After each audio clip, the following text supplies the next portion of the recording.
Bonjour à tous, j'espère que vous avez la forme. Petite vidéo aujourd'hui que je voulais faire depuis un sacré bail, donner mon avis sur la vidéo de MJ Fermella sur les Jedi sont cons. Alors bien sûr, si vous avez cliqué pour que je dise ouais c'est faux ce qu'il dit, il connaît rien du tout, etc.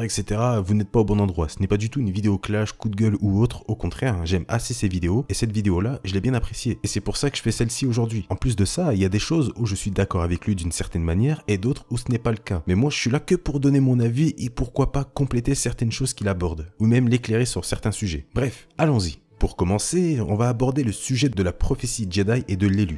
D'où elle sort cette conne de prophétie? Qui l'a écrit? Je veux dire, et qu'est-ce qu'elle dit aussi cette prophétie? Que le gamin il va ramener l'équilibre dans la force? MJ dit en gros d'où vient cette prophétie et surtout à quoi elle sert. Il faut savoir que la prophétie Jedi est inconnue. On ne sait pas d'où elle vient, on sait juste qu'elle raconte qu'un élu très puissant chez les Jedi verra le jour pour détruire l'ordre Sith et rétablir l'équilibre dans la force. Mais le problème, c'est que la deuxième partie de la prophétie, donc l'équilibre, n'est pas réellement mis en avant dans les films. Il faudra attendre The Clone Wars pour comprendre un minimum avec les épisodes Mortis, où on peut voir finalement que l'équilibre dans la force, ce n'est pas forcément un rapport avec les Jedi et les Sith comme on peut le croire dans les films, mais un rapport largement plus mystique avec la force, puisque l'équilibre correspond à prendre la place du père qui représente cet équilibre. Donc c'est vraiment au-delà des guerres entre les Jedi et les Sith. Le père teste notamment Anakin pour voir si c'est vraiment l'élu et Anakin lui prouve par la suite que c'est le cas. Et c'est à ce moment-là que la partie équilibre de la prophétie rentre en jeu. Le père lui propose de prendre sa place car c'était le seul à pouvoir apprivoiser les enfants du père, le fils qui représente le côté obscur et la fille qui représente le côté lumineux. Et au milieu donc Anakin qui maintiendrait l'équilibre en tant qu'élu comme le veut la prophétie. Bon, il n'acceptera pas la place du père finalement, mais voilà, tout ça pour dire que la question d'équilibre dans la prophétie vient surtout de là et ne concerne pas forcément les Jedi et les Sith. Pour les Jedi, c'est surtout la destruction de l'ordre Sith, mais c'est bien plus que ça. Ça va au-delà des guerres entre les Sith et les Jedi. Mais bon, malheureusement, si on ne regarde pas The Clone Wars, on peut pas forcément le savoir. Et on se dit dans les films, mais attends, c'est quoi cette question d'équilibre? Exactement comme MJ dans cette vidéo. Mais là où MJ a raison, les Jedi ne sont même pas certains de la prophétie. Ils se basent tous sur une légende Jedi qu'ils ne connaissent presque pas. Mais attention, il ne faut pas oublier que l'ordre est extrêmement droit avec l'héritage des Jedi. Et si ça semble pur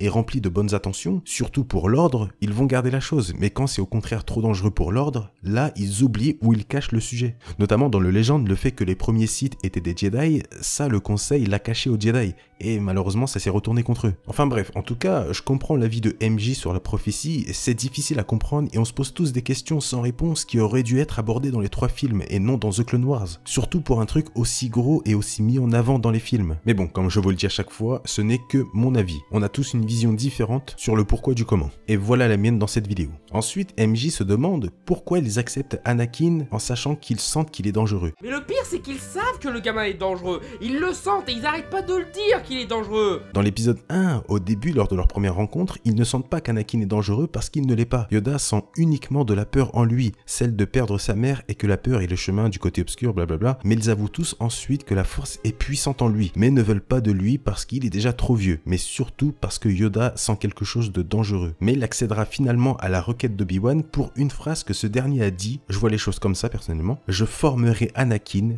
même si le conseil ne m'en donne pas la permission. Donc en gros là, le conseil n'aura plus l'œil sur Anakin si ça arrive, puisque Obi-Wan n'aurait pas pu le former dans le temple Jedi si le conseil aurait refusé. Et donc ce serait laisser le grand danger que Yoda sent dans la nature, ce qui est encore pire. Et au contraire, si Anakin était formé comme un Jedi à l'académie, Yoda pensait qu'il serait encadré et que ce fameux danger qu'il sent n'aurait pas lieu. Comme il le dit, toujours en mouvement est l'avenir. Donc voilà pourquoi finalement il accepte la requête d'Obi-Wan. Les Jedi et surtout Yoda est le mieux placé par rapport à l'avenir et qu'il peut changer en bien ou en mal, mais qu'il n'est jamais fixe. Voilà pourquoi le conseil Jedi accepte à mes yeux Anakin dans l'ordre. Après tout ça, on touche le sujet des émotions qui est abordé dans sa vidéo et ce qu'il dit, il y a du vrai, mais il y a certaines choses où je ne suis pas d'accord, notamment le fait de dire que l'attachement d'un apprenti et de son maître est similaire à celle de l'amour. Et surtout, il se demande pourquoi autoriser les liens maître et élève, mais pas les liens homme-femme. En gros, les liens amoureux. En fait, le lien est complètement différent. C'est presque obligatoire d'avoir une connexion entre le maître et l'apprenti pendant l'apprentissage pour mieux agir ensemble dans diverses situations. Mais cette connexion reste uniquement dans le thème de l'apprentissage entre les 2 Jedi. Donc ils doivent savoir se faire confiance. C'est la chose primordiale pour que ça fonctionne. Et donc ils doivent forcément s'apprécier. Et pour tout vous dire, il y a même une épreuve Jedi qui permet de voir comment le Padawan réagit lorsque son maître n'est plus son maître en fait, lorsqu'il part. Donc c'est primordial. Alors que le lien amoureux est complètement différent dans le sens où là ça ne concerne pas l'apprentissage et le Jedi, mais bien le plaisir personnel. Et plus ça devient personnel, plus les règles sont mises au second plan. Ce qui est interdit, note puisqu'avec l'amour, un Jedi va réagir différemment. Entre un Padawan et son maître, la relation sera uniquement sur le plan de la maîtrise et de l'évolution pour l'ordre Jedi et le Jedi en question. Et pour ça, bien sûr, il faut de l'appréciation entre les deux pour que ça fonctionne, hein, c'est tout à fait normal. Alors que la relation amoureuse ne sera que sur le plan d'être heureux et de s'attacher, ce qui n'est pas utile à l'ordre Jedi. Et les émotions amoureuses seront largement plus utilisées que les émotions que certains Jedi éprouvent avec leur maître, puisque l'utilité n'est pas la même. C'est comme dire que vous êtes ami avec quelqu'un, mais que vous êtes aussi amoureux d'une femme. Le fait que vous soyez amoureux de la femme ne veut pas dire que vous allez être aussi amoureux de votre ami, et pourtant vous éprouvez des émotions pour les deux personnes. Sauf que le degré de vos émotions n'est pas le même suivant la personne. Et bien c'est exactement la même chose avec la relation maître-apprenti et une relation amoureuse. Donc sur ce point, je ne suis pas d'accord de dire que c'est la même chose, relation maître-apprenti et relation amoureuse. Bon, ensuite, par rapport à l'explication des émotions et de l'interdiction des Jedi, ça je n'ai rien à dire, sauf que non, Obi-Wan n'a jamais failli passer du côté obscur. Ce n'est pas parce qu'un Jedi utilise la colère qu'il va devenir un Sith, c'est uniquement quand c'est utilisé à chaque fois pour combattre. Quand un Jedi se sert de la colère parce qu'il a l'impression que ça va le rendre plus fort et qu'il y a un vide en lui s'il ne l'utilise pas,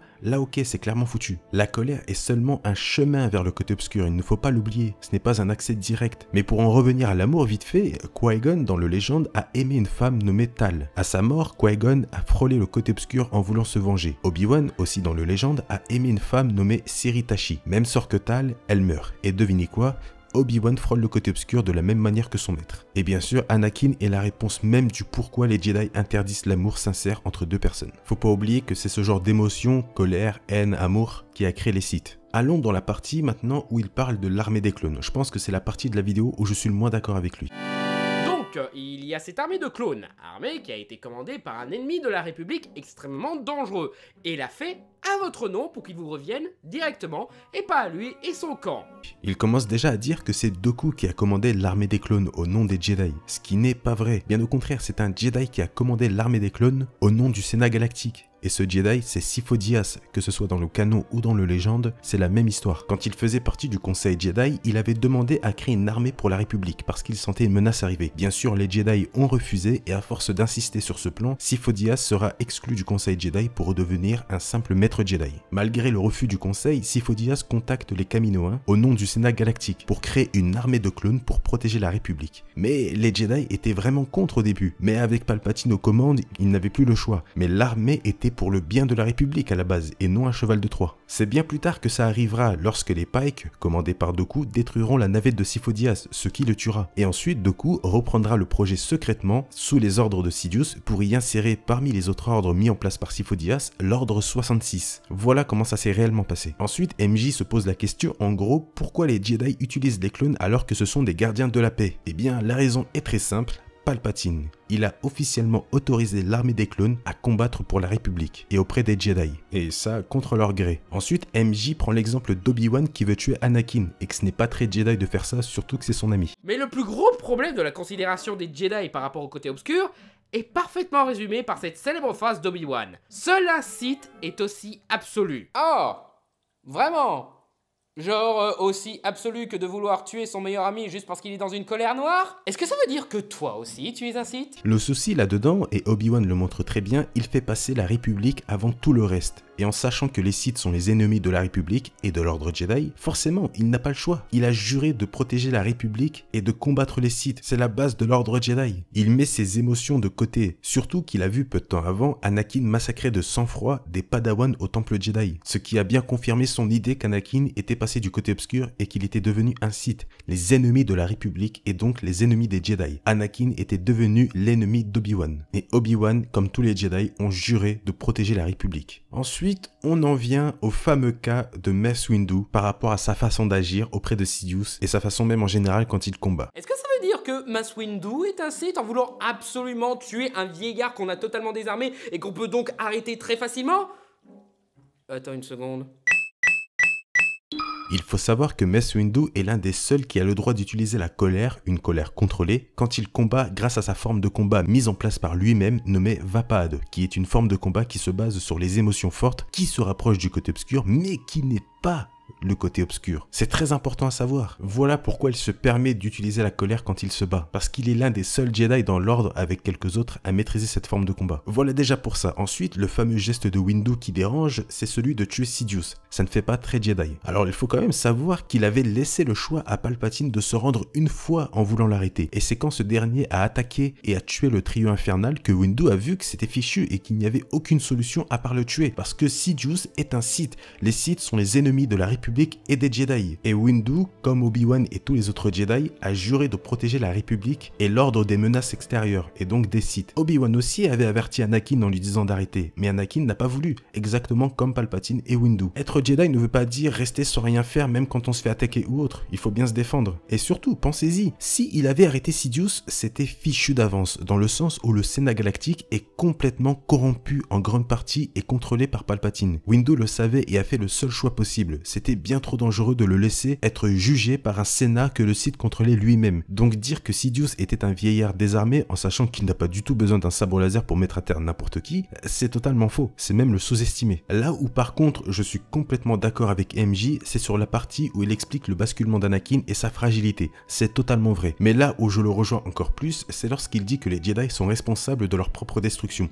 C'est véridique, ça tout le monde le sait. Sauf que je rajouterai personnellement que c'est aussi de la faute de la République et du Sénat galactique. J'ai fait une vidéo sur le sujet, je vous la mettrai dans le petit i en haut à droite de l'écran. Mais sinon, la fin de sa vidéo, quand il parle de Luke, est totalement vraie. Il n'y a rien de faux dans cette partie, et c'est très bien expliqué. Et ce qu'il dit, eh bien Luke nous le montre dans l'épisode 8. L'héritage des Jedi est un échec, hypocrisie, orgueil, au sommet de leur puissance, ils ont laissé Dark Sidious, le créateur de l'Empire, les balayer. Luke a tout résumé, et c'est ce qu'a fait MJ dans la dernière partie de sa vidéo. Rien à dire. Voilà, je n'ai plus rien à dire. En règle générale, la vidéo de MJ est très bien, et en plus elle est vraiment drôle. Il apporte certaines informations avec l'humour, et je pense que c'est ça qui fait tiquer certaines personnes, mais ça n'en reste pas moins vrai. Par moments, ça manque de précision, certes, mais la vidéo est un très bon résumé des Jedi. Par contre, là où je ne suis pas d'accord avec lui, c'est que non, les Jedi ne sont pas des cons. Ils sont seulement dirigés par des cons. Je vois les choses comme ça. Mais sinon, moi, en tant que fan de Star Wars, j'ai beaucoup apprécié sa vidéo. Il faut savoir avouer les choses par moment. Les amis, sur ce, je vous laisse. J'espère vraiment que vous avez apprécié cette vidéo. Si c'est le cas, comme d'habitude, le petit like, ça aide énormément et ça me fait super plaisir. Donc, je compte sur vous. Et surtout, le commentaire pour me dire qu'est-ce que vous avez pensé de cette vidéo. Est-ce que vous êtes d'accord avec moi? Est-ce que vous n'êtes pas d'accord avec moi? N'hésitez pas à tout me dire dans les commentaires, il n'y a pas de souci. Bien sûr, évitez les insultes, tout ça. Je n'accepte aucune insulte. Bien sûr, vous pouvez aussi vous abonner à la chaîne. C'est comme vous voulez. Et si vous avez un peu de temps à perdre, n'hésitez pas à visiter la page YouTube de la chaîne dans la description. Sur ce, je vous laisse. Je vous dis à plus tard, prenez soin de vous et à la prochaine. Salut.